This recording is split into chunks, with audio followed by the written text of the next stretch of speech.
Hero Complex by Tygermine. Read by Ella Bella. Summary.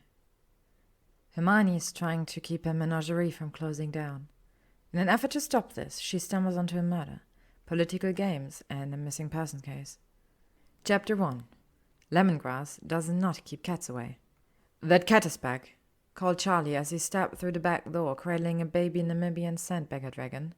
Its wings had been torn by an ambitious lion cub during a playful wrestling match. "Again!" Hermione looked up from her desk where she had been doing the monthly accounts. Who knew Okumis were so expensive to feed?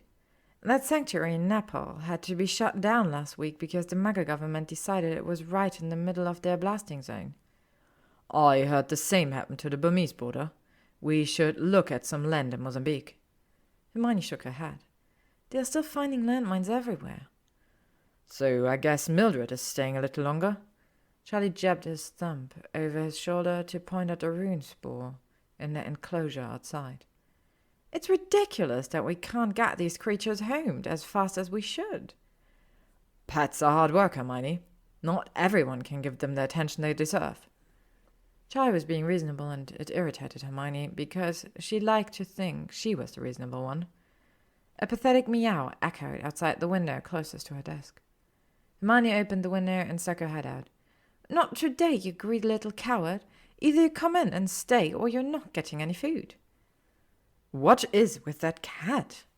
Charlie had moved to the sofa, and the dragon was now nestling in his lap. "I don't know. I feed it and offer it to space in the back for the night, but all it does is steal my ham sandwich and disappear. Ungrateful git." "Maybe it's not fond of other cats." "I'll have you know, the rest of the cats are delightful." Mrs. Potts, a fat, fluffy ginger cat, suddenly launched herself onto Hermione's desk and proceeded to push her quills off the desk one by one. Jinxie, a miniature black cat, sat on the floor, listlessly pushing the fallen quills around the floor, while Saber, a Maine Coon crossed with an African Blackfoot, pounced on the rejected quills. The meow came again, this time from the window box. "Stop trampling my lemongrass, you ingrate," complained Hermione, opening the window to scold the cat. It simply ducked under her arm and jumped into the room, skittering towards the feeding room before anyone could stop it.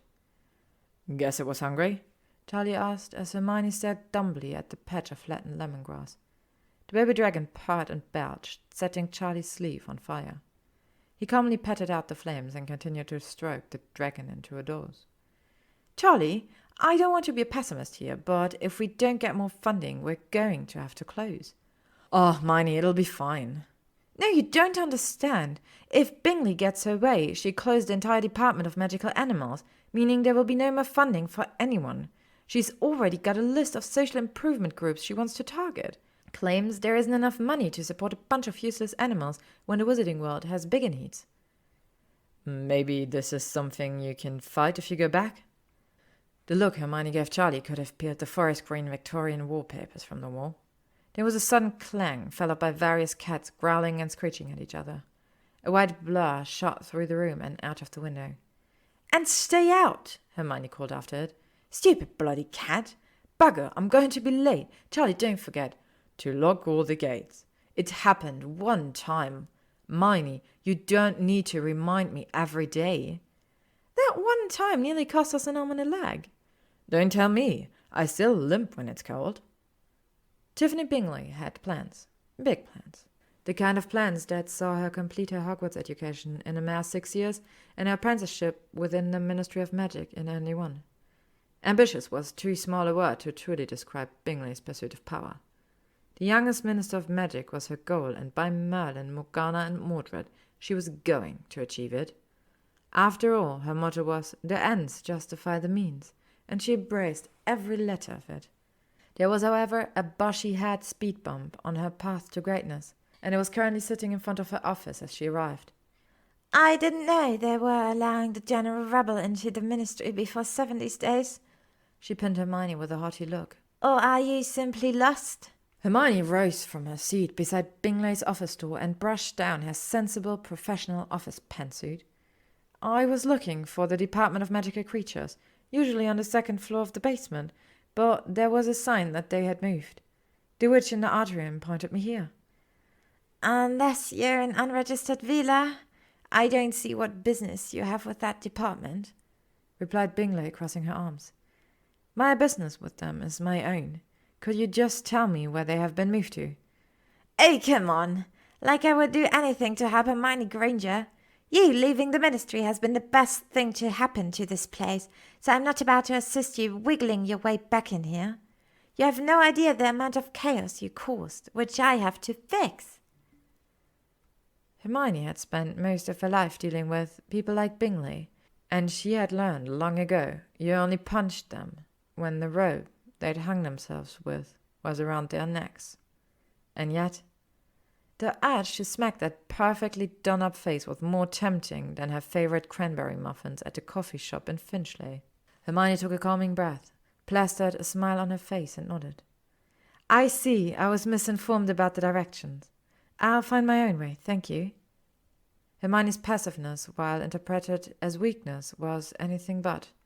As she walked away, she already had a 20-step plan on how to send Bingley exactly where she belonged. Hell. That night, after tracking down the Department of Magical Creatures in the sub-basement level of the Ministry and putting her case forward for a massive fundraising drive, Hermione embarked on the Wizarding World equivalent of Googling Bingley. She pulled out every back tissue of the Quibbler and Daily Prophet she owned. She was temporarily perturbed by her collection and how far back it dated, but for now, it was exactly what she needed to dig up dirt on Tiffany sodding Bingley. Armed with a pair of scissors, she scored the pages for any mention of the cow. She was in the middle of cutting out a small write-up for Bingley's fourth-year jewel ball at Hogwarts when scratching at her door caught her attention. Looking through the keyhole, she saw her doorstep was empty. It was probably just her imagination. She stepped away, only for the scratching to return, followed by a familiarly pathetic meow. How the hell did you end up here? The white cat that haunted her menagerie was on her doorstep, and it looked a right mess. Its white fur was more pink with scarlet streaks around its hindquarters. It meowed softly before limping across her threshold. "Oh yes, do come in, uninvited," she muttered as she closed the door. The cat dragged itself to her bathroom and lay on her new, fluffy white bath mat, not caring that it was staining it red. Hermione followed it and knelt down, opening her bathroom cabinet to pull out some first aid supplies. "I take it you haven't endeared yourself to the local alley cat population, have you?" She carefully examined the cat from head to tail for wounds. She found only one. It was a nasty gash across the left back leg. She soaked the face cloth in hot water and began to gently clean the wound, the cat hissing and growling as she worked.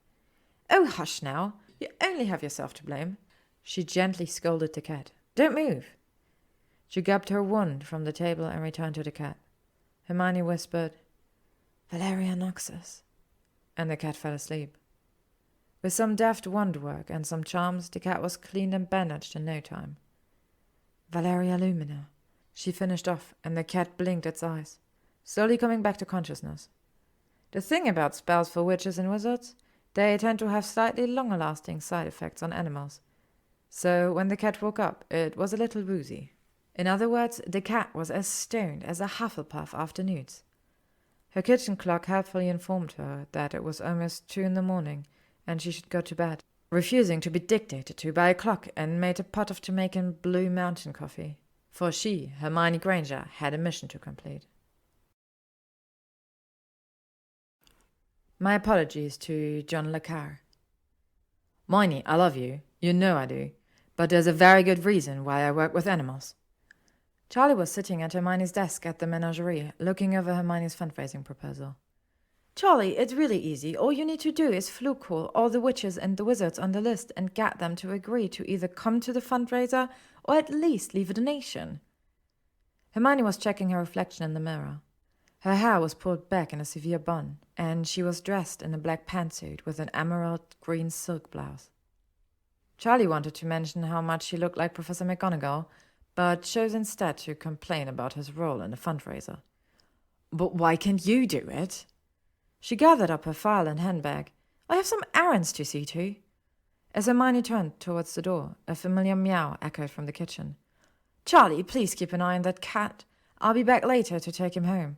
Make sure he doesn't cause a ruckus or hurt his leg, Father. The only ruckus will be me trying to flu people. How about I see to the errands and you flu these people? Oh, come on, Charlie. To them you're a celebrity. The Charlie Weasley who wrestles with dragons. You'll have them buying out tables and becoming patrons in no time. Before Charlie could raise another excuse, Hermione ran out the door. When Hermione arrived at Harry's office in the Aura department of the Ministry, he looked like he'd been sucking on a lemon. Performance appraisals? Hermione dropped her back into the empty seat in front of Harry's desk and then perched on the edge, moving his greatest dad ever mug filled with ballpoint pens. Budget, muttered Harry, not looking up from the calculator he had smuggled in years ago to help him with the department budgets. Hermione tilted her head. But budgets aren't due until February, she said, leaning further over the desk to see what his figure looked like. It's only November. Yes, well, Harry leaned back, running both his hands through his hair and not doing anything to help control the chaos it had descended into.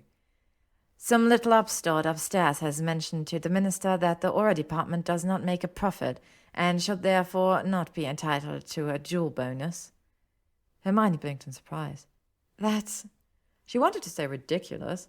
She wanted to say that Auras worked really hard and deserved a jewel bonus. She wanted to say that the point of the ministry wasn't to make profit, but to look after the wizarding community. Bingley, is what she said instead. Bless you, said Harry absent-mindedly, looking at the parchment on his desk. Do you think if I reduce our quill requests, I can squeeze out enough for the unspeakables? A poster on the wall behind Harry caught her eye. Malfoy's missing. This caught Harry's attention and he sat up. Yeah, about 3 weeks now. How didn't I know about this? I thought it would be all over the prophet. His mother wanted it to keep out of the public eye. Hermione rolled her eyes. He's probably on a bender in Ibiza with Blaze. A 3-week bender. Come on, Hermione. I know you two. He made a vague rolling motion with his wrist, which could mean anything, really. But I doubt that Draco would be able to maintain a bender for 3 weeks. Maybe a week, at most. Everyone is really worried. She noticed how Harry almost sank in on himself. He's not a bender, is he? Because he was on an assignment for you? Her eyes widened as she talked through her realization. You made him an unspeakable. You think he's dead? At this point, Hermione was certain that Harry would sink under his desk and curl up into a ball. He looked green with guilt. It wasn't supposed to go this badly. He was just making use of his access, and he hasn't reported back to me in a while. I can't believe you actually hired Draco Malfoy to do a job for you. You, of all people, know how utterly unreliable he is. And to make him a spy. Of all things, Harry, I knew getting you that Jack Ryan box set was a mistake. That's not fair, Hermione. He was the best person for the job, just because he... He bit off his words at the look that she threw him and swallowed hard. Why are you here? I thought you were busy at the Menagerie. I need to see some files. Her eyes flicked towards the ceiling pointedly. You know I can't access those files. I wouldn't ask you unless it was life or death. Harry glanced around his office and crossed his arms on his desk. I understand your menagerie is important, Hermione. Let me buy you a cuppa and you can tell me how I can help.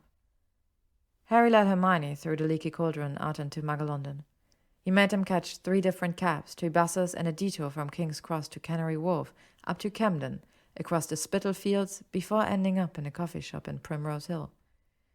Quite the scenic route, Hermione commented after she'd ordered the biggest black coffee they had on offer. Harry settled for a cup of tea and a slice of chocolate cake. My office has ears, but so do I. There are whispers about someone trying to change the ministry. Bingley. Hermione nodded.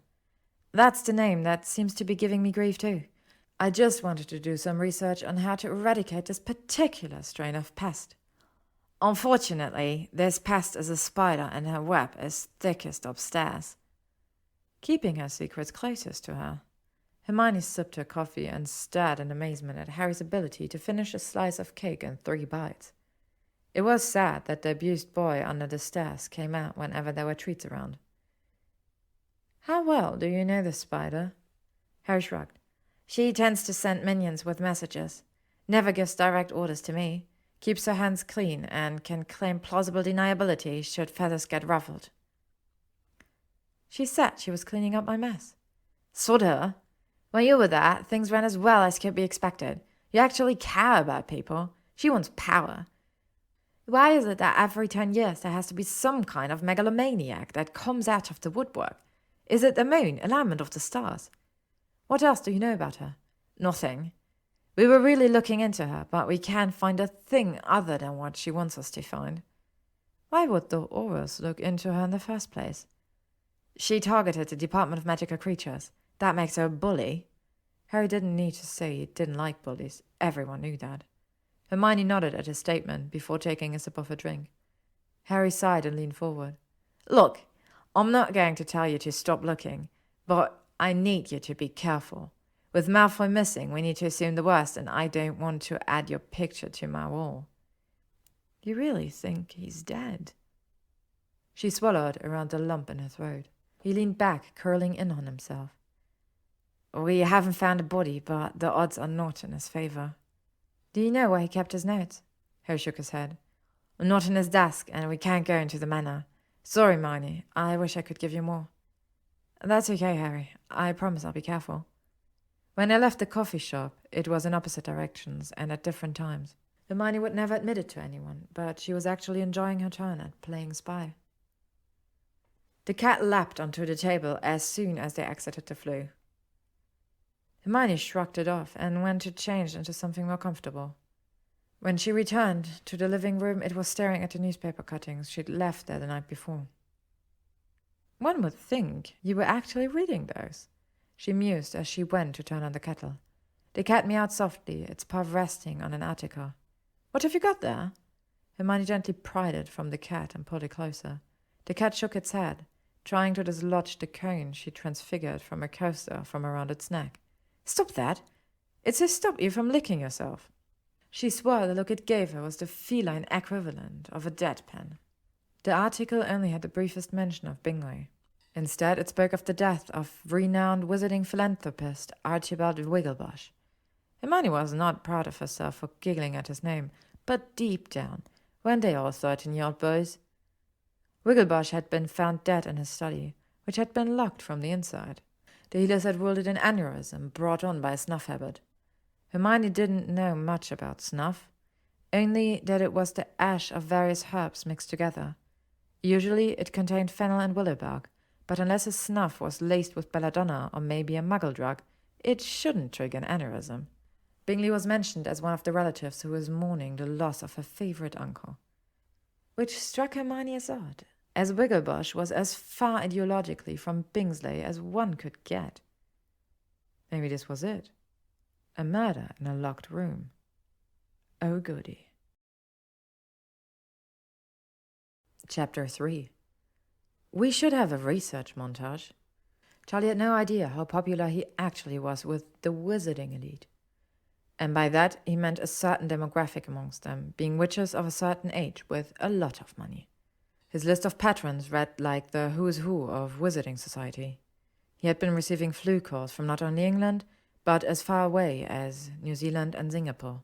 He had just finished a call with the Pachapon province of Bangkok when Hermione walked into the Menagerie. A familiar white feline had stuck out the top of her handbag. Charlie raised his eyebrows as Hermione placed her handbag on the table and the cat wandered out, trying not to catch its cone on anything. Ignore him, she said to Charlie. How's he going with the fundraising? I think my salary reflects how underappreciated I am around here, he teased and handed her a donation list. Hermione's eyes grew wide as she read the list. How is this even possible? Weasley charm, of course. Charlie, this is enough to reopen the department and keep our doors open for at least 2 years. You're a bloody legend. Have you booked the venue yet? Charlie's smirk dropped slightly. Venue? For the fundraiser. Oh, right. On top of it, yep. And all the rest, caterers, band, raffle prices. All arranged, not a thing to worry about. Good. I have some errands to run today. Can you cover everything? Hermione absently looked around the office before grabbing her handbag. Yes, everything is totally under control. Off you go. Charlie basically shooed her out the door, then turned to find the white cat sitting on his desk. "Don't look at me like that. Everything is totally under control." If cats could snort derisively, it would have done exactly that. Instead, it came out like a choked sneeze. "Shut up," Charlie snapped, and got back to work making a list of venues to book. Hermione shouldn't have been surprised that the Wigglebush file had mysteriously disappeared from the Aura's archives. The leading Aura on the investigation had also not been available, having won a large inheritance and was spending it off on the Amalfi Coast. The healer that confirmed the cause of death had succumbed to a heart attack a few months ago. It seemed anyone connected to Wigglebush had met some unfortunate end. Except Bingley. But there was no proof, just hearsay and rumors which Hermione couldn't use against her.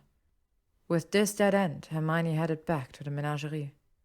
She felt slightly bad, offloading the fundraising onto Charlie, and decided she should pull her weight and help. When she walked through the flue into the Menagerie, the white cat leaped off the table and skidded to a stop at her feet.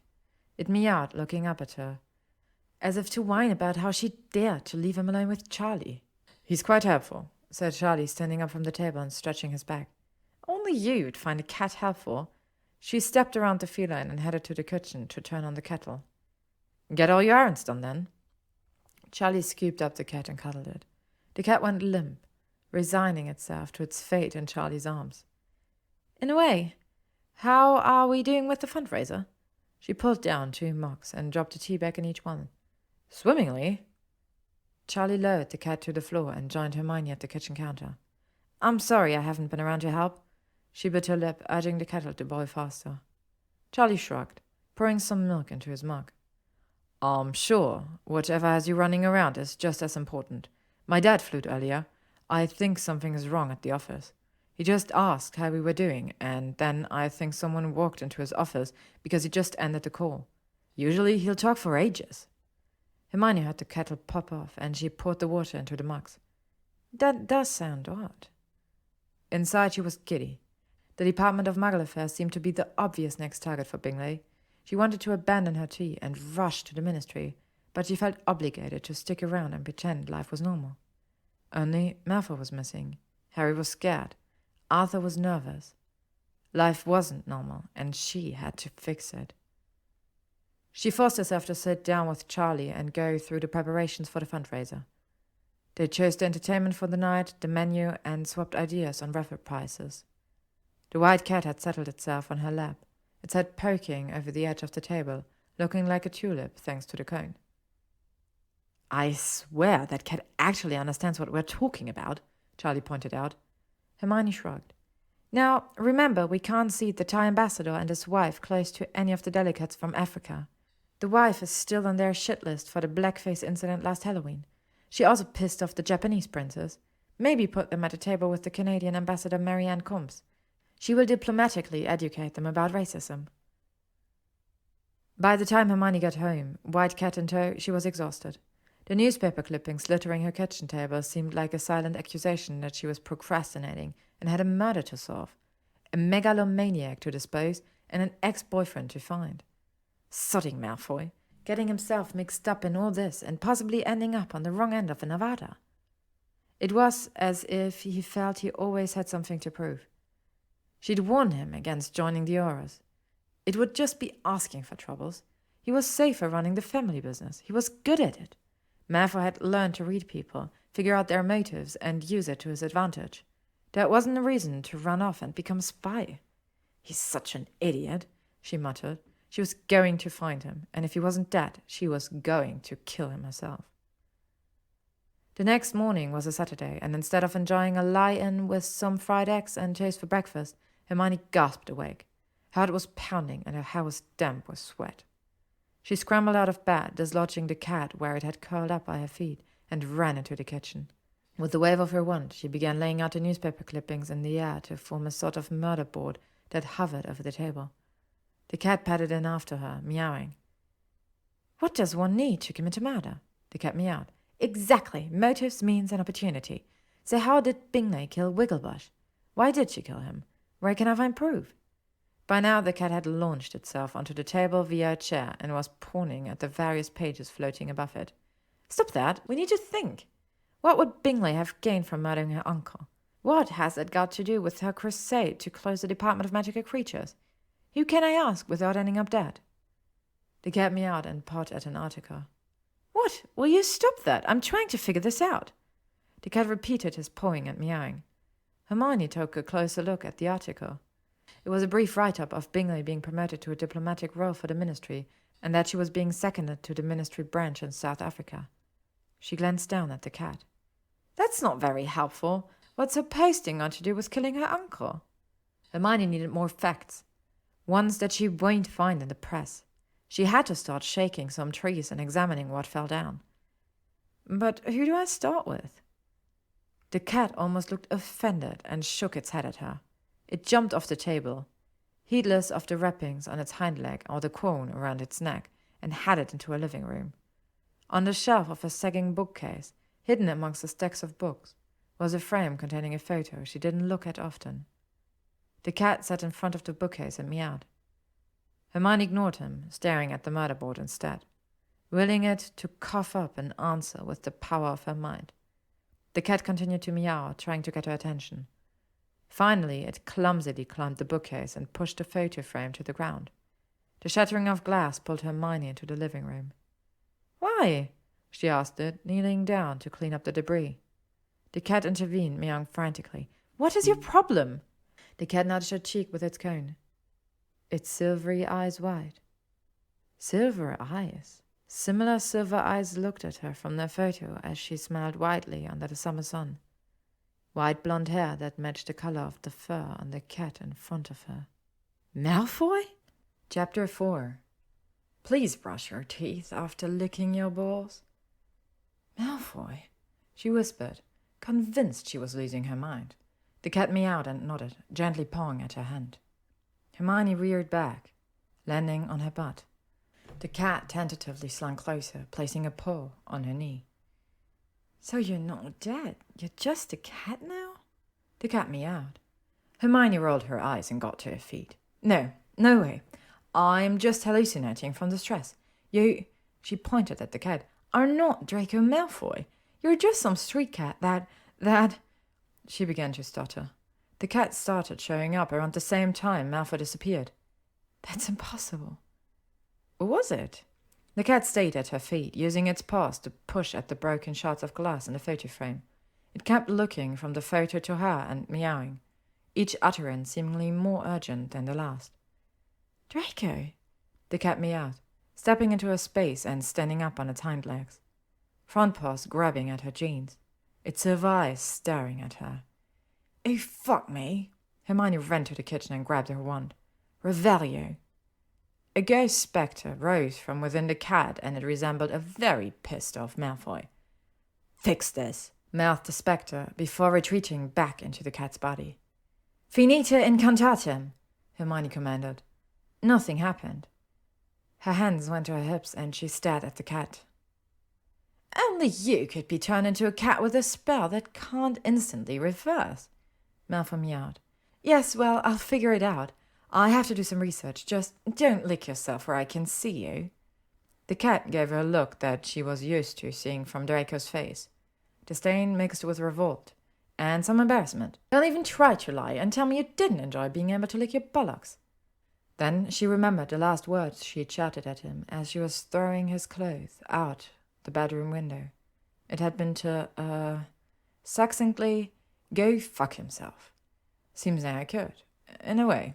She flew-called Harry. It's late, so someone had better be dead, he grumped through the flames. I found Malfoy. I'll send the Aurors to collect the body in the morning. There is no body to collect. He's alive. Oh, brilliant. This can wait until morning. Well, he's been turned into a cat. Harry needed a few minutes to get himself together after laughing his ass off. A cat? Are you serious? Hermione picked up Malfoy from where he had settled onto the couch and held him up to Harry. It looks like any other cat to me, but if you say it's Malfoy, I'll take your word for it. But now that you mention it, he does have that look about him. The cat twisted itself out of Hermione's arms and dropped to the floor.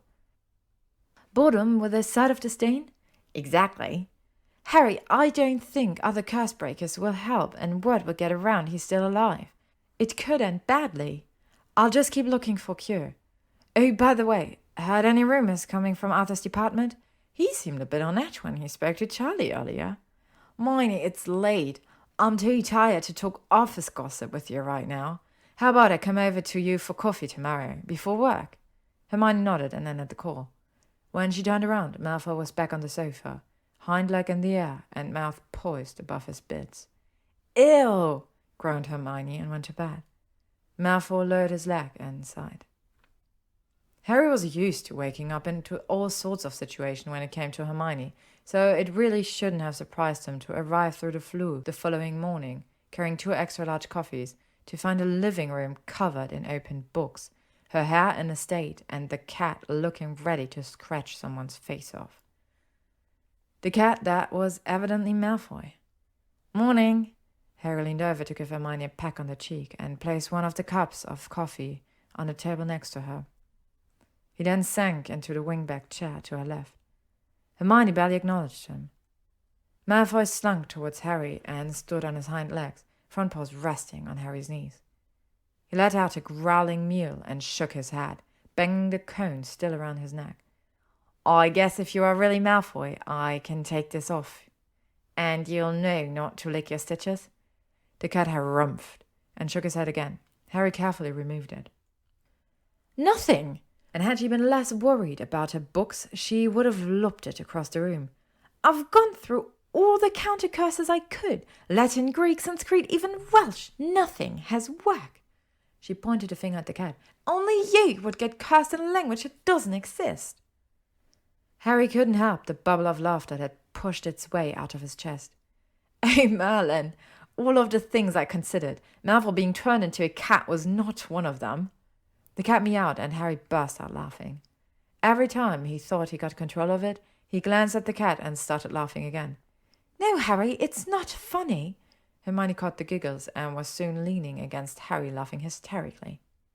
The cat was not amused, and decided to avoid the laughing hyenas by taking a spot on the kitchen table and examining Hermione's motherboard. It took a good while for the two to calm down enough to just little hiccups. Well, that's the good news of the day. Malfoy's alive. Harry sipped his cooling coffee. Hermione shot a glare at the cat. For now, what did you hear about the Muggle affair situation? Bingley is pushing them the same way as the magical creatures team. Claims we shouldn't be wasting money on a department that doesn't do anything anyway. I mean, she phrased it more politically, but that was the gist of her press release. Obviously, it didn't have a name on it, but it came from her concerned group within the ministry. Oh dear. Problem is, unlike your old team, Muggle Affairs is headed by Cillian Avon, and from what the grapevine says, Cillian went into a meeting to save the department and left singing praises about the change. He rolled over like a dog and got his stomach patted. That sounds like blackmail or payoff. I'd go with blackmail. Avon is living off a healthy inheritance from his Muggle grandfather. Hermione sank back onto the sofa in a slouch, her head resting on the back edge, looking up at the ceiling. But why? That's what I keep coming back to. Motive. The saving money spiel doesn't ring true, you know. Nothing in her education suggests that she had any interest in economics. So why is she really doing all this? Puritanical ideology? Oh, 10 points to Gryffindor for use of big words, Hermione teased. Here's 2 small words then. Sod off.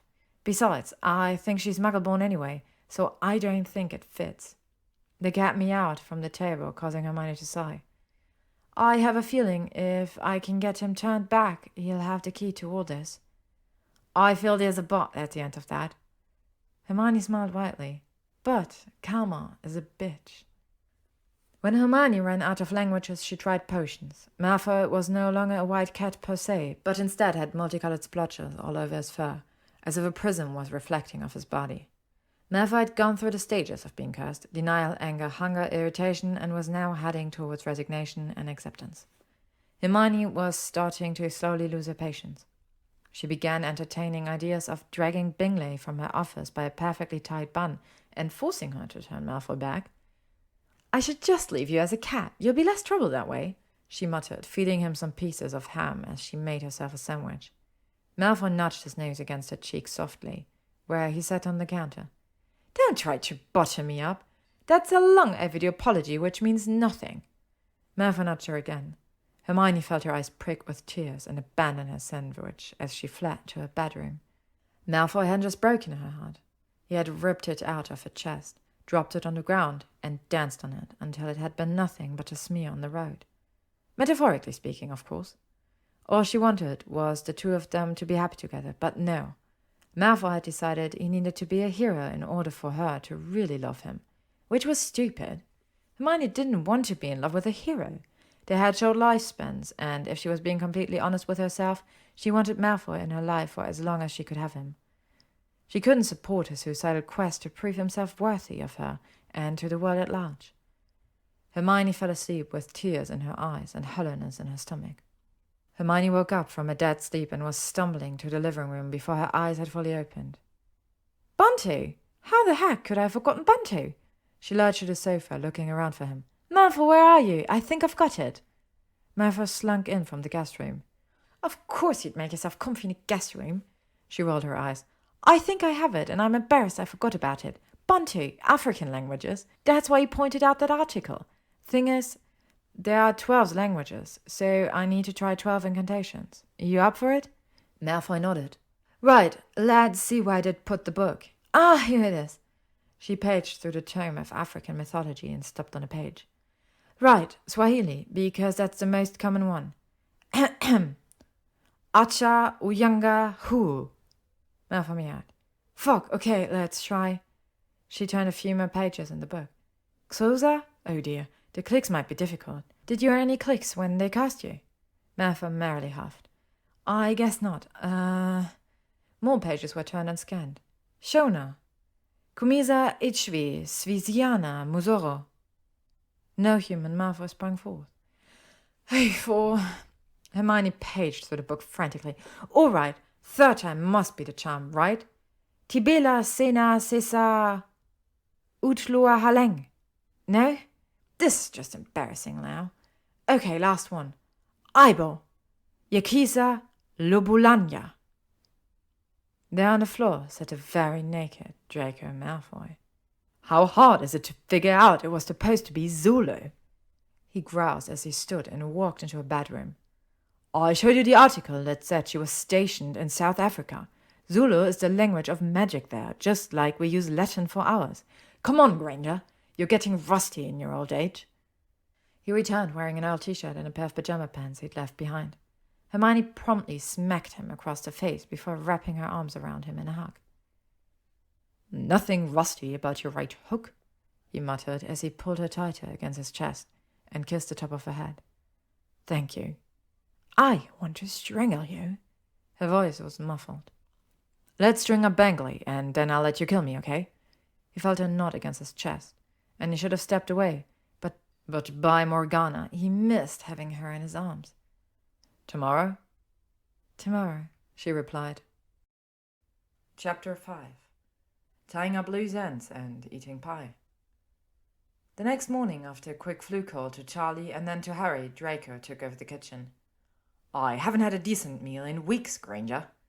Harry joined them at the flat, and he and Hermione sat on the sofa, watching Malfoy scarf down eggs, toast, and sausages. He noticed their scrutiny and raised a third sausage to his lips. "What?" "Well," Harry prompted him, "what happened?" "From where I'm sitting, an awful lot of shit." Draco took a bite out of the sausage. Hermione couldn't sit still. She jumped and went to the murder board. "Was I at least on the right track?" Draco shrugged. "What was that for?" She turned to him, arms akimbo. "I'm not investigating Bingley, Wigglebosh, or anything to do with them." Harry sank deeper into the sofa as he felt Hermione's glare on the back of his neck. "Please, can either of you explain what that meant?" Her words were sharp and cold. Malfoy swallowed his piece of sausage. "On a scale of setting my clothes alight, how mad would you be if I told you it was classified?" Hermione began to tap her foot and narrowed her eyes. Harry, though not eating anything, swallowed loudly. He and Malfoy exchanged a look. Malfoy raised his eyebrows. Harry frowned. Malfoy returned the frown. Harry shook his head. Malfoy took a bite of his toast. Harry sighed. Fine, he conceded. In the interest of my continuing existence, just can we at least acknowledge that I could lose my job over this? Hermione waved her hand for him to continue. Malfoy came up to me wanting to be unspeakable. I knew how you felt about it, but I didn't want to turn down a potential asset, so I put him on an easy case. There's been a cat thief. Harry winced and glanced at Malfoy. Sorry, I heard it as I said it. Malfoy simply nodded and made short work of his remaining eggs. A cat thief? Hermione's eyes widened in surprise. The rich families were being targeted. Malfoy knew them, so he had access to the parties where the cat thief would most likely show up. Hermione pinched the bridge of her nose. Let me see if I understand you. She pointed at Malfoy. Got turned into a cat by a cat thief? No, Bingley did it. I just don't know why. I was at the Winston's house party patrolling the upper floors for the stupid thief when I passed by an ajar door, heard someone shriek, and suddenly I was very. Last person I saw was Bingley. Hermione's eyes lit up. No. Harry held up his hands. This is a classified investigation, Hermione. I can't allow you to go on questioning the Winstons. I won't have to go anywhere. They're coming to my fundraiser. Speaking of which, Malfoy took a sip of his tea. Need a date? Harry dropped his hat into his hands. It took some more convincing to bring Harry round the idea that the fundraiser would be the perfect opportunity to catch Bingley and the cat thief. He only agreed after Hermione conjured some anti-spell pieces for her and Malfoy to wear. You don't need a gaudy piece of costume jewellery to hold the charm. With that, Malfoy disappeared for an hour and returned with a set of formal robes in the velvet case. Inside was an elegant necklace made up entirely of small diamonds linked together in a simple chain. It was barely a quarter of an inch wide. I can't wear this. It costs more than everything I own. Granger, it was gathering dust in my mother's safe. Charm the thing, put it on, and let's go catch some bad witches, shall we? One could not argue with their logic. So Hermione donned her best little black cocktail dress, charmed her hair into a French twist, put on some red lipstick, and flew to the fundraiser with Malfoy stepped behind her. Charlie had chosen to host the evening in the magical wing of the Natural History Museum in London. In the central hall stood a small stage, with the rest of the room taken up by round tables. Along the sides of the hall were displays of long-lost magical creatures, and on one wall hung a banner detailing the struggle for magical creatures to be recognized and protected. Notable names on the banner included Newt Scamander and a certain bushy-haired witch. Hermione blushed when Malfoy pointed it out. Hermione! Charlie rushed towards her. I'm so glad you're here. He noticed Malfoy standing next to her, his hand low on her back. With the date?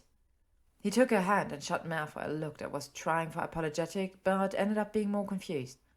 I need to speak to you about the silent auction prices. It amused Hermione to see Charlie act so protective over her when he turned him towards a private alcove and reached a pitch only dogs could hear as he whispered dramatically. You're back with Malfoy? Charlie, let's focus on the reason we're here, instead of my ex-boyfriend. If anything goes wrong, I need you to keep the audience calm and don't let anything go amiss, okay? Are you expecting anything to go wrong? I expect the best, but plan for the worst. She turned to find Malfoy talking to the Swedish ambassador Maya, who looked like she stepped off the cover of Witch Weekly. The rest of the guests were finding their tables, greeting each other with air kisses and compliments on their accessories. The waiters were carefully negotiating long dresses and slippery marble floor as they balanced trays of drinks on their hands. With a final nod to Charlie, she waded into the crowd towards Malfoy. With practiced ease, he slipped his arm around her waist and pressed a chest kiss to her temple as she joined him. He also whispered that the Winstons were at table 6. All this without seeming to take his interest away from Maya as she explained the importance of herring-based exports.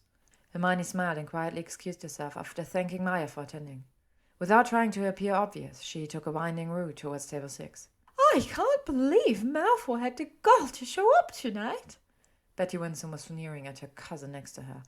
He just left without even thanking us for hospitality.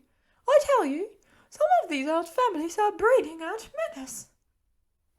Was this the same party where your Tanzanite bracelet went missing? Audrey Winston took a dainty sip of her champagne.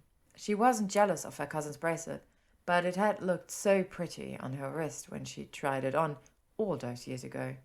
Pity her father claimed that Tanzanite was for the nouveau rich and his daughter would not be caught dead wearing them. "Yes, it was!" exclaimed Imelda Winston, Betty's mother. She gave Malfoy a critical once-over. "I heard the fortunes had shrunk, but to steal from his peers, it's simply rude." Hermione nearly gave herself a headache with the eye roll she did upon hearing the exchange. She was about to introduce herself when a familiar face sat down next to Audrey. "Tiffany, I'm so glad you could come." Audrey leaned over and gave her an egg kiss. Bingley returned the egg kiss and smiled widely at the other occupants around the table. Oh, you know how I feel about magical creatures. Now, what did I miss? "That no good Malfoy boy is here, possibly looking for another victim to rob." Imelda sniffed in a way that only the very rich could. If she was a social class lower, someone would have offered her a tissue. Hermione watched with growing glee as Bingley's face paled and she looked around the room for Malfoy. Her jaw dropped when she spotted him, now standing near the stage sharing a joke with Jacques Steinberg, the owner of the largest apothecary chain in Europe. Ah, the bait was set. Now to spring the lure. Hermione took a circuitous route around the tables to where Malfoy was standing, taking a wide berth around the Winston's table. Malfoy smiled warmly as Hermione stepped up next to him, sliding her hand along his waist and stretching up to kiss him on the cheek. "Follow me," she whispered and took his hand. Draco didn't even excuse himself from the conversation, simply allowing Hermione to lead him away from the party. She kept looking over her shoulder and giggling. Wait, Granger has never giggled around him. He raised an inquiring eyebrow at her. No questions, she teased, glancing over his shoulder. I can't wait to get you alone. There was a smaller room off the main corridor leading away from the magical creatures display towards the muggle part of the museum. Hermione pulled him into the empty room by the lapels of his robe. His hands automatically went to rest on her hips. He lowered his head towards her upturned face. Merlin, he wanted to kiss her. He leaned to close that last gap when things did not go as planned. Hermione ran her hands along his waist, reaching for her wand tucked to Malfoy's belt. She pulled it out as she pushed him to the side, the room lighting up green with an Avada, missing his head by inches and leaving a jagged hole in the marble behind him. Stupefy! Hermione reacted quickly, catching Bingley as she tried to duck away.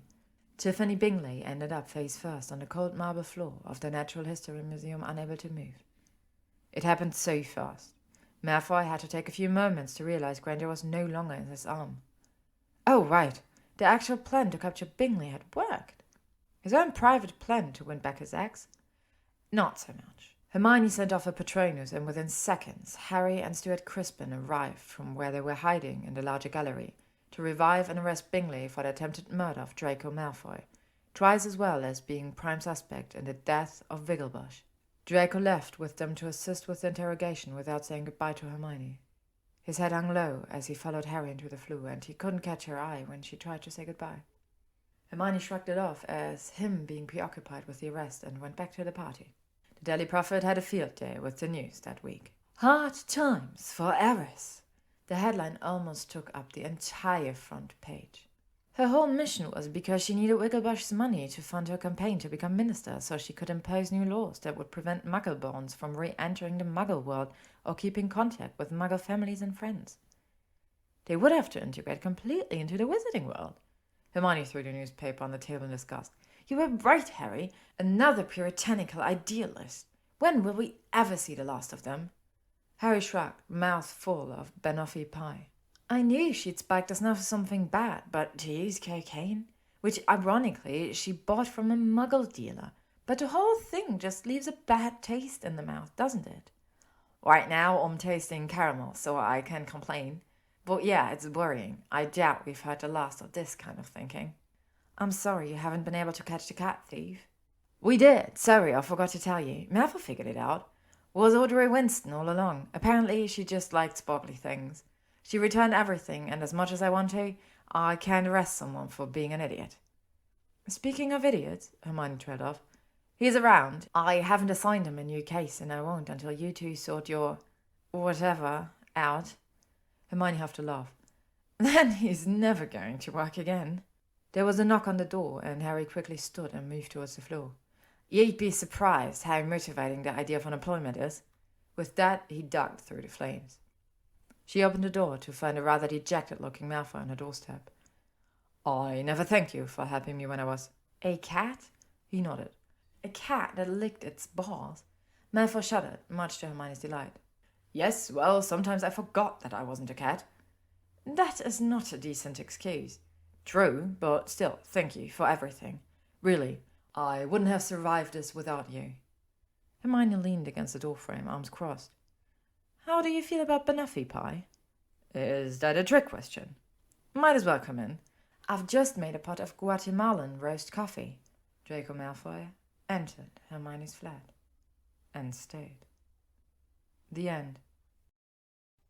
Thank you for listening to today's chapter of Hero Complex by Tygermine, read by Ella Bella. If you would like to stay up to date on upcoming chapters, you can follow me on YouTube, Spotify, AO3, Instagram, or Tumblr. Thank you all for listening.